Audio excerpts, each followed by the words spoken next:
जब मृत्यु योग आता है तो मृत्यु के स्थान पर कौन ले जाता है आपको बोलो? भगवान की प्रेरणा ले जाती। चलिए वहां क्यों बोलो? ये व्यवस्था किसने बनाई है?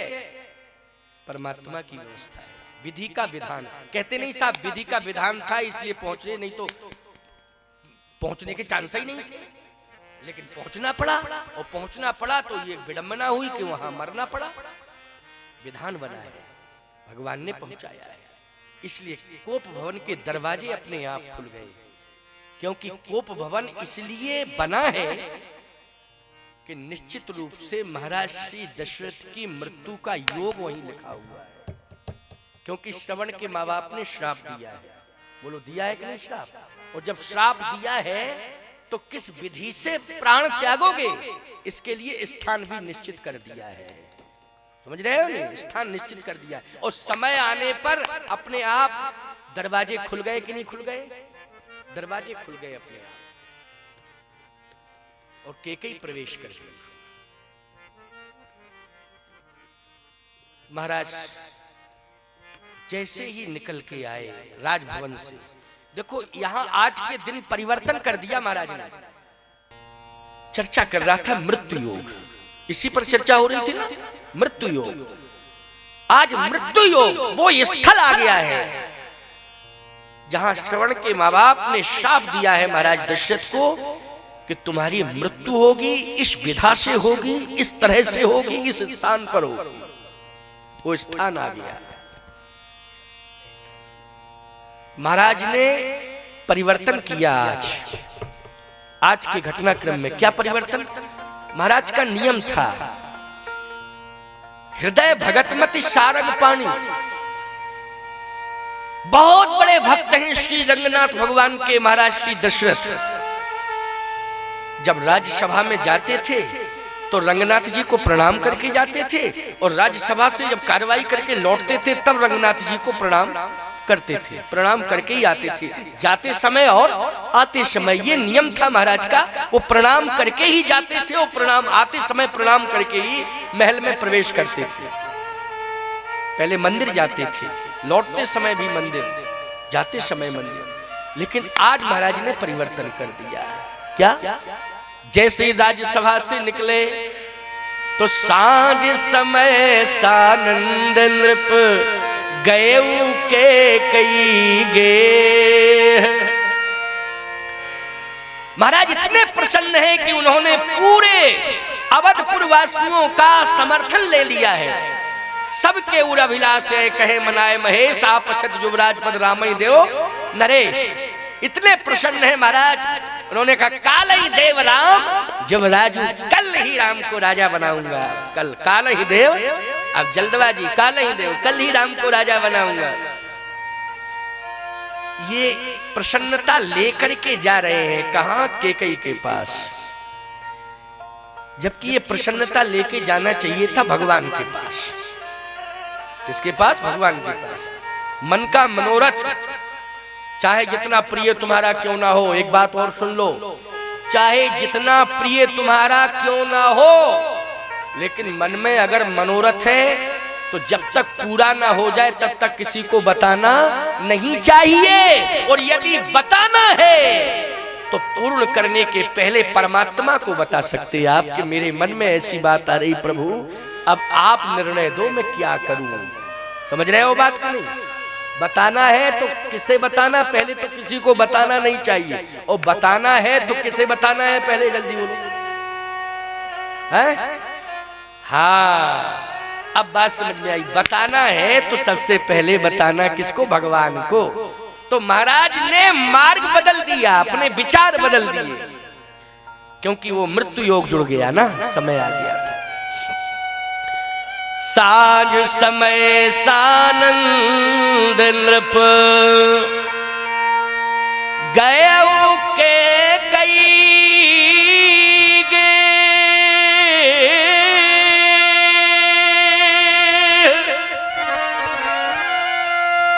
लिखना ये चाहिए था तुलसीदास जी महाराज को। साँझ समय सानंद गए विष्णु के गे।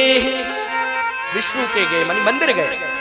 नहीं, गए केकई गे, केकई के भवन में गए। क्यों? ये मन का मनोरथ में सुना दूं केकई।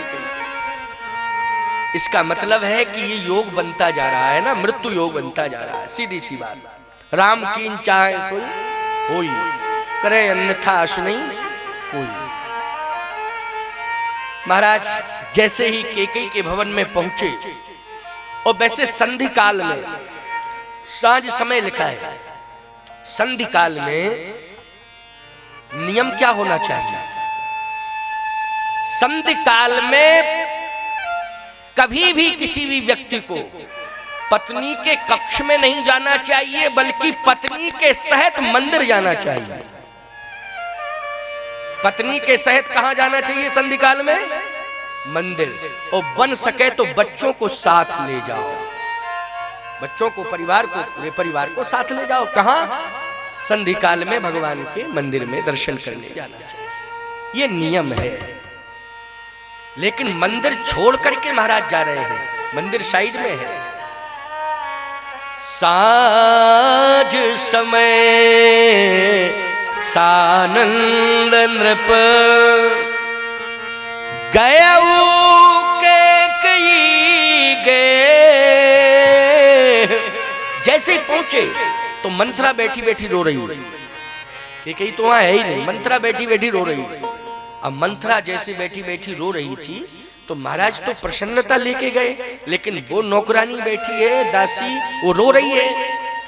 तो महाराज ने कहा क्यों रो, क्यों रही है, क्या बात है? और महारानी कहाँ है, महारानी केकई कहाँ है? तो रोते हुए कहती है, को भवन की ओर इशारा करती है, को भवन की ओर। दशरथ जी ने जैसे ही कोप भवन का नाम सुना और इशारा, तो कोप भवन सुन सकछौ राहु, कांप गए, सकुच गए। ये क्या हुआ? कोप भवन? अभी तक कोई कोप भवन में नहीं गया, इसका मतलब कोई समस्या आ गई है। लेकिन मैं राम को राजा बनाना चाहता हूं, उसी समय समस्या क्यों आई? उसी समय समस्या क्यों आई? इसका मतलब क्या? व्यवधान, राज्याभिषेक में बहुत बड़ा व्यवधान। आज ही क्यों समस्या आई? अभी तक क्यों नहीं आई समस्या? मंथरा, कोई कारण हो तो तू बता दे अभी। मंथरा रोते हुए, देखो बताना चाहिए था उसे, लेकिन कांप रही है, रो रही है, ऐसे हाथ हिला के कहती कि मुझे कुछ पता नहीं। अब यहां पर थोड़ा सा और विचार कर लो। विचार ये करना है कि अगर केकई जी कोप भवन में पहुंच गई थी, तो महाराज को कौशल्या जी के भवन में जाना चाहिए था और कौशल्या जी से ये कहते कि मैं तो एक मंगल समाचार लेकर के आया था, लेकिन पहुंचा तो केकई कोप भवन में। कारण क्या? तुम्हें कुछ जानकारी है कि केकई क्यों पहुंची कोप भवन में? और यदि केकई कोप भवन में पहुंची है तो कौशल्या, मंथरा नहीं बता पा रही है कारण। पूछा मैंने मंथरा कारण, लेकिन कौशल्या तुम जाके समझो कारण क्या है, क्योंकि मुझे विश्वास है कि तेरा इतना गंभीर व्यक्तित्व है। मैंने देखा है प्रत्यक्ष, जब मैंने हविष्यान्न का बंटवारा किया था ना, तो अर्ध भाग कौशल्या ही दीना, उभय भाग आदि पुन कीना। जब मैंने आधा भाग दिया था कौशल्या को, आधे में से आधा करके केकई को देने लगा, तो केकई विफर पड़ी थी, क्रोध में आ गई थी। लेकिन उस समय तूने ही संभाला था केकई को। किसने संभाला था? कौशल्या ने। अरे बहन, चिंता क्यों करती है? ये जो मेरे हाथ में है वो भी तेरा ही तो है, मेरे हाथ में जो है वो भी तेरा, तेरा तो तेरा ही है, मेरा भी तेरा है। ये विचार देने वाली कौशल्या थी। उस समय संभाला था केकई को, तो कौशल्या ने संभाला था। दशरथ जी महाराज इस मर्म को जानते हैं कि कौशल्या में वो क्षमता है, समन्वय बनाने की पराकाष्ठा है कौशल्या। कभी भी परिस्थिति प्रतिकूल हो रही हो तो तुरंत अनुकूल बना देती हैं अपने व्यवहार से, अपने विचार और व्यवहार से। इसलिए कहता हूं कि कौशल्या बनने की कोशिश करो। घर में 4 महिलाएं हैं, अगर कहीं कोई कंडीशन ऐसी आती है तो हर महिला सोचे कि मैं कौशल्या बनूं, मैं कौशल्या बनूं। तब तो गजबई हो जावे। लेकिन समस्या जब आती है तो चार की चारों महिलाएं कहती हम के कई बने, हम के कई बने, हम के कई। ये नहीं सोचती कि हम कौशल्या बने, हम कौशल्या बने, हम कौशल्या बने। यही तो विडंबना है, कौशल्या बनना है। कौशल्या का अर्थ है कि प्रतिकूलता में अनुकूलता का साम्राज्य स्थापित करना, यह है कौशल्या का अर्थ। तो कौशल्या के मर्म को जानते हैं, विचार को जानते हैं महाराज, लेकिन राम कीन चाहे सोई होई। ध्यान ही नहीं आया कि मुझे कौशल्या के पास जाना चाहिए, मुझे कैकेयी के पास जाना चाहिए। बस यही विचार आया कि मुझे कैकेयी के पास जाना चाहिए। महाराज चल दिए, कोप भवन में प्रवेश कर रहे हैं। जैसे कोप भवन में प्रवेश किया, अब यहां की कंडीशन क्या है? महाराज ने जैसे कैकेयी को देखा तो अभी तक ये मर्यादा मेंटेन थी कि जब भी महाराज आते थे तो महाराज केवल पति ही नहीं है, राष्ट्रपति भी है। केवल पति ही नहीं है, वो तो राष्ट्रपति भी है, डबल पद है ना। कैकेयी की दृष्टि में, कौशल्या सुमित्रा की दृष्टि में वो केवल पति ही नहीं है, वो राष्ट्रपति भी हैं। तो सम्मान विशेष है उनका। जब भी महाराज आते थे तो कैकेयी खड़ी हो जाती थी, ये मर्यादा है। अपने से बड़ा कोई आता है तो बोलो क्या क्या करते हो तुम? तुम्हारे घर में वैसे तो कथा में ये नियम है कि कथा चल रही हो तो फिर गंभीरता का परिचय देते हुए बैठना ही चाहिए, क्योंकि कथा में तो बड़े ही बड़े आएंगे सब, और बड़े बड़े आएंगे और बहुत आएंगे और विभिन्न समय पे आएंगे, तो उस समय डंडई बैठक लगाते रहो, कथा कहाँ हो पाएगी। इसलिए कथा में तो आरती स्तुति हो रही, उस समय खड़े हो जाओ, या एक बार सामूहिक रूप से एक बार व्यवस्था खड़े होने की हो तो उस समय हो जाओ।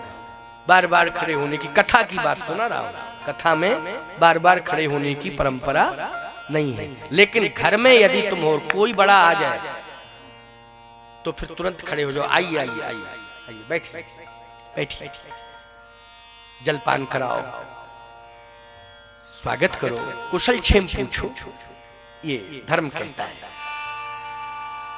लेकिन अब समस्या ये है, ये कहती महाराज पति आवे तो खड़े ही होना चाहिए, और दिन भर आता रहे तो खड़े ही रहो। ये भी तो एक समस्या है ना, भाई पति है, उसका घर है, वो तो आएगा, कई बार आएगा, तो दिन भर महाराज यही करें। समझने, बुद्धिमान हो, समझने की कोशिश करो। अब हम ही सब कुछ बताएंगे तो मतलब क्या निकलेगा? कुछ अपने विवेक से भी तुम्हें डिसीजन लेना पड़ेगा, है नहीं? निर्णय अपने बुद्धि से लेना पड़ेगा। सीधी सी बात ये, कुल मिलाकर के बात जो मैं कहना चाहता हूं, मर्यादा करना सीखो। पति की मर्यादा है, बड़ों की मर्यादा है, ससुर की मर्यादा है, जेठ की मर्यादा है, पति की मर्यादा, ये सब मर्यादाएं हैं, इसी से महान बनती है नारी, और क्या। लेकिन सीधी सी बात, कोप भवन में कैकेयी जी खड़े होकर अभिवादन नहीं कर रहे। क्रोध जब नारी के जीवन में आता है तो सामान्य शिष्टाचार भूल जाती है। समझ, अर्थ आ गया ना समझ में कि क्रोध इस समय क्रोध में बैठी है कोप भवन में। जब क्रोध किसी के जीवन में होता है, मैं कहता हूं नारी के जीवन में ही नहीं, पुरुष के जीवन में क्रोध आवे, किसी के जीवन में क्रोध आवे, सामान्य शिष्टाचार उस समय वो भूल जाता है। क्योंकि क्रोधी व्यक्ति आप कहने वाले व्यक्ति से तुम कहता है, ये प्राय देखा गया। क्रोध, क्योंकि सामान्य ज्ञान भूल जाता है वो, फिर वो तुम ही कहता रहेगा, आप नहीं कहता है। क्रोध पिशाच बन जाता है।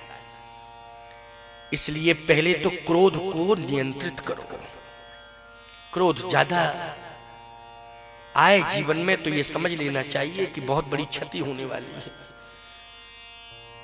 परिस्थितियों के कारण कभी कभी क्रोध आ जाता है, ऐसी बात नहीं है, लेकिन उसको नियम में मत लाओ कि सदा उसको क्रोध में ही नियम बनाए पड़ रहे हो। क्रोध जब देखो तब है, कोई भी देखे, अरे भैया क्रोधी व्यक्ति आ रहा है, रास्ता क्लियर कर दो, हट जाओ, है क्रोधी आ रहा है, हट जाओ हट जाओ, क्रोधी आ रहा है, हट जाओ।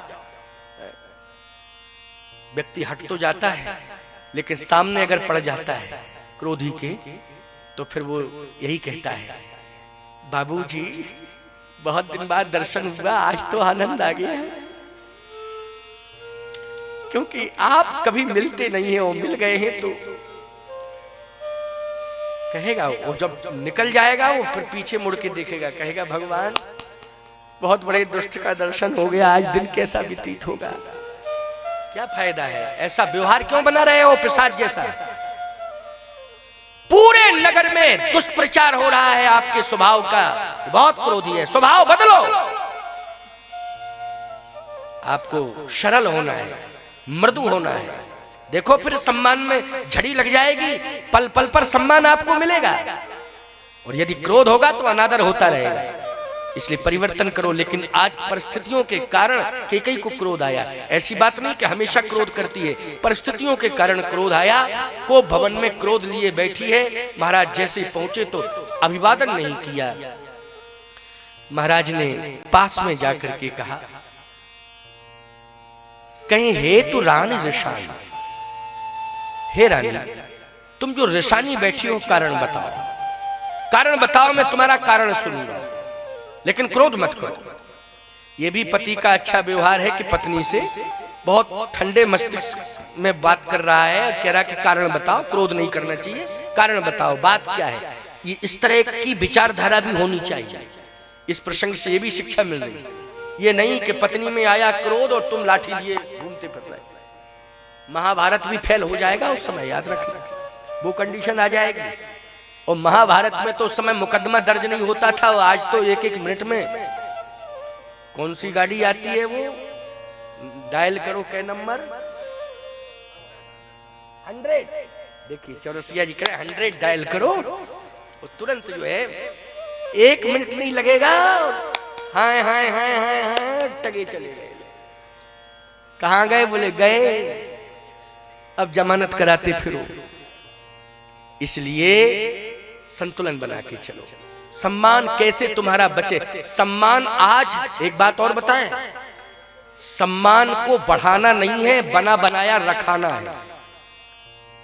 रखाना, वो रख जाए, बच जाए तुम्हारा जो सम्मान है, यही बहुत बड़ी बात है आज के जमाने में।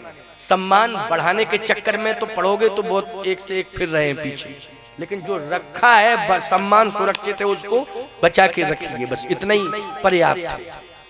सबके लिए कह रहा हूँ, जितने बैठे हैं, जितने भी बैठे हुए हैं, माताएं बहन बेटियां भाई बंधु जो भी बैठे हैं, सम्मान जो है उसको सुरक्षित रखो। कुल खानदान का सम्मान जो बचा हुआ है उसको बचा के रखो।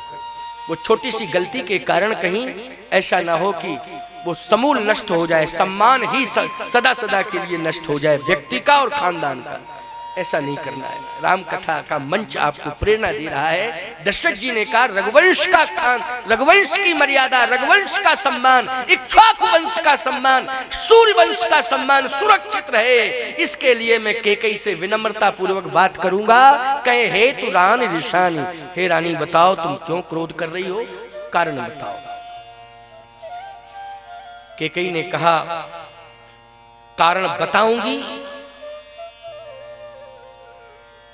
तो क्या सुनोगे ठीक से, सुन के सह पाओगे, सुन भी लोगे तो सह पाओगे, कहीं ऐसा ना हो कि असहनीय हो जाए। दशरथ जी ने कहा नहीं, तुम सुनाओ, मैं सहूंगा, मुझ में सहनशीलता है। सुरपति बसे बाहुबल जाके, नरपति रहे सकल रुख ताके। बलवान है महाराज, ऐसे वैसे थोड़ी है, कहे सुनाओ। अब सुनाया। गोस्वामी जी कहते हैं, सुना रही है, दैन कहऊ मोहि दोई वरदाना। देवासुर संग्राम में आपने 2 वरदान देने के लिए कहा था। हाँ कहा था, याद आ गया, बिल्कुल कहा था। आज मौका है, मुझे समय मिला है, आज वो दिन है कि मैं आज मांगूंगी। अरे आज तो ऐसा दिन है, दशरथ जी बोले कि दोई के 4 मांग बर ले हूं। आज ऐसा मौका है कि 2 की जगह 4 मांग ले। कैकेयी बोली समझदारों का ये लक्षण नहीं है। देखो कैकेयी समझदार बहुत है। क्या कह रही है महाराज से, समझदारों के ये लक्षण नहीं है। क्या लक्षण नहीं है? कि मैं कह रही हूं 2 वरदान की बात, आप कह रहे 4 की बात। जैसे पत्नी कहे 2 साड़ी दे दो, तुमको 4 मांग ले। ये समझदारी नहीं है। अगर 2 की डिमांड कर रही है कि 2 साड़ी चाहिए, तो उस समय ये कहो कि इस समय थोड़ा सा अनुकूलता का वातावरण नहीं है, थोड़ा महंगाई भी है और इस समय कामकाज ठप है। तो वो कहेगी तो फिर कब? आज नहीं तो कल। तो ये कहो कि कल भी नहीं। ये मत कहो कि हाँ नहीं आज नहीं कल, परसों। वो कल की कहे, आज की कहे तो कहो रुको अभी, और फिर वो कहे कल, तो फिर ये मत कहो हाँ कल थी, परसों, और फिर बरसों निकाल दो धीरे धीरे। आर्थिक फाउंडेशन सही रहेगा। थोड़ा दिमाग लगाया करो, बुद्धि से काम लो। समझ रहे हो कि बुद्धि से काम लो। केकई कहती है समझदारी का परिचय नहीं दे रहे हो। मैंने 2 वरदान मांगे, आप 4 की बात कर रहे हैं। पहले सुन तो लो, 2 हैं कैसे, क्या मांग रही है? मैं ये केकई 2 वरदान में क्या मांगती है, पहले सुन तो लीजिए ठीक से। दशरथ जी ने कहा सुनाओ। कहे 2 में ही संतुलन बिगड़ जाएगा और प्राण बचाना मुश्किल पड़ेगा। नहीं नहीं नहीं नहीं, नहीं। तेरे पीछे तो मैं कहू कह रंग कह करो नरेशु, कहू कह निरपय निकाश है देशु।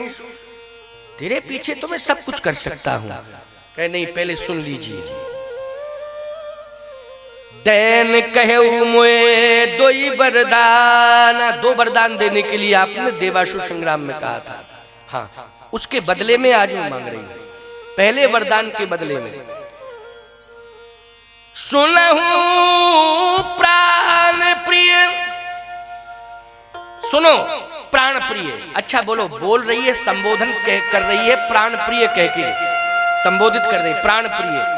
पत्नी अगर पति को प्राण प्रिय कहे तो श्रेष्ठ संबोधन है। क्यों भाई, है कि नहीं श्रेष्ठ संबोधन? क्रोध में वो प्राण प्रिय कहती है अपने पति से, क्रोध में प्राण प्रिय नहीं कहती है। कहती है क्या? जल्दी बोलो। क्रोध में तो पता नहीं क्या क्या कहती है। ये कहती है कि हमारे मुकद्दर पर पत्थर पड़ गया था जो तुम जैसे मिले। हमारे मुकद्दर पे पत्थर पड़ गया था। ये भाषा पता नहीं और क्या क्या बोलती है, बहुत कुछ बोलती है। प्यारे महाराज श्री दशरथ केकई जी को समझा रहे हैं। कहते नहीं तुम तो मांगो, मांगो मैं दूंगा जो मांगो। कहे कि ऐसा ना हो कि कहीं मांगू तो प्राण निकल जाए।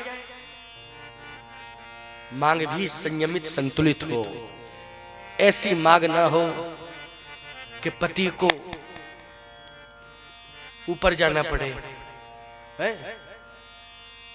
मांग भी संयमित होनी चाहिए। लेकिन केकई की मांग मृत्यु का कारण नहीं है।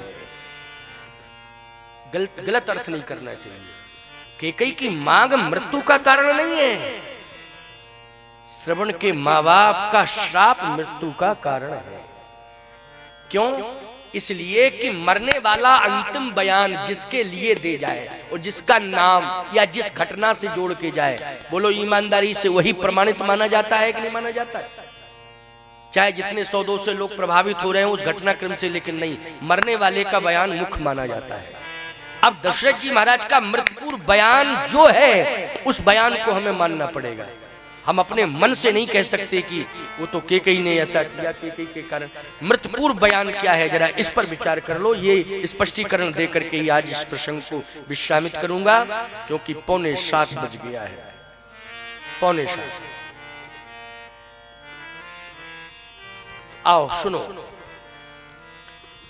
केकई ने कहा कि सोच समझ के बात करनी चाहिए महाराज। आपने 2 वरदान देने के लिए कहा था, लेकिन आप 4 की बात कर रहे हैं। पहले 2 तो सुन लीजिए। 2 है क्या? अच्छा ठीक है, तू 2 सुना। सुनहूं प्राण प्रिय भावत जी का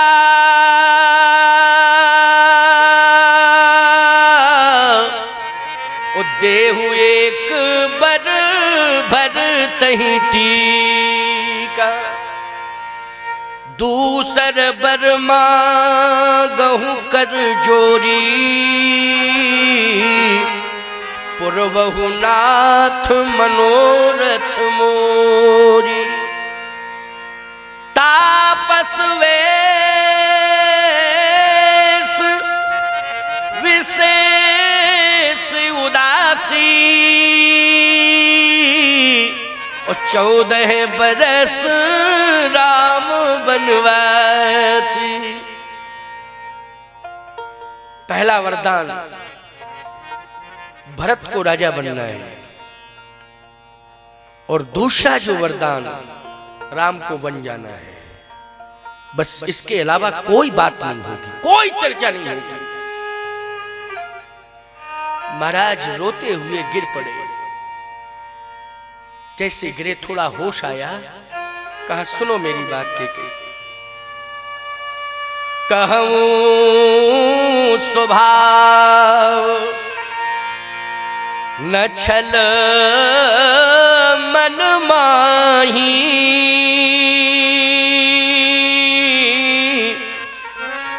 जीवन मोर राम बिन नाही। मेरे मन में कोई छल कपट नहीं है, मैं निश्चल भाव से कह रहा हूं, निष्कपट हृदय से कह रहा हूं, मैं राम के बिना जिंदा नहीं रह सकता, मैं मर जाऊंगा। राम यदि बन जाता है तो मेरे प्राण निकल जाएंगे। अब तू चाहेगी कि मेरे प्राण निकले? कौन ऐसी पत्नी होगी जो ये चाहे कि पति के प्राण निकल जाए? पति के प्राण निकलते हैं तो परमात्मा से प्रार्थना करती कि मेरे प्राण ले लो, लेकिन मेरे पति के प्राण सुरक्षित रखो। यही भावना रहती है पत्नी।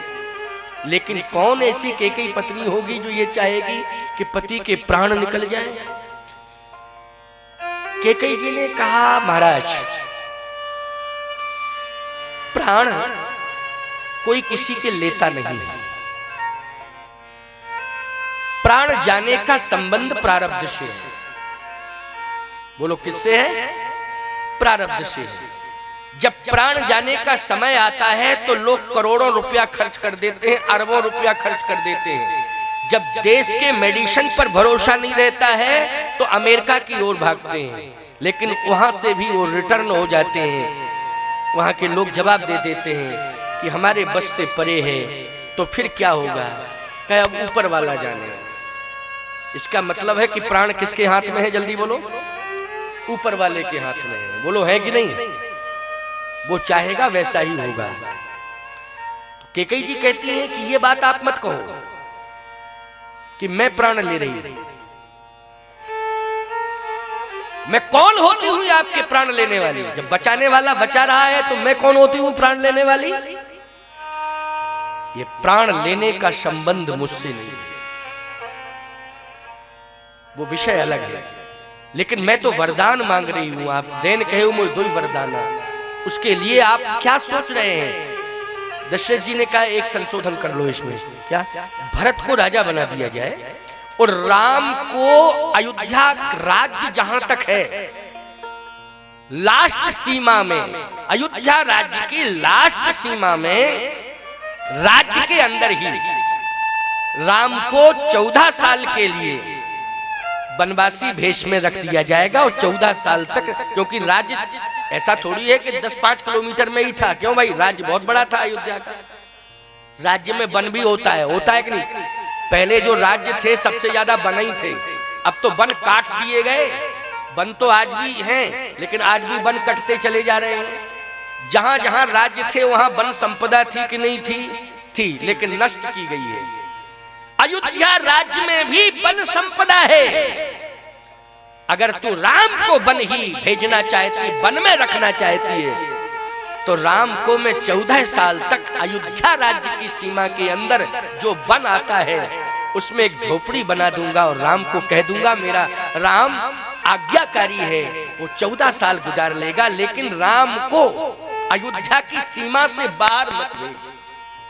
ये महाराज ने अपनी बात रखी है। समझ रहे ना इस बात को? मतलब वन स्वीकार कर रहा हूं, लेकिन महल से अलग कर दूंगा, लेकिन राज्य अयोध्या राज्य का जहां तक वन है उस वन के अंदर ही राम को 14 साल तक रहने के लिए हम तुम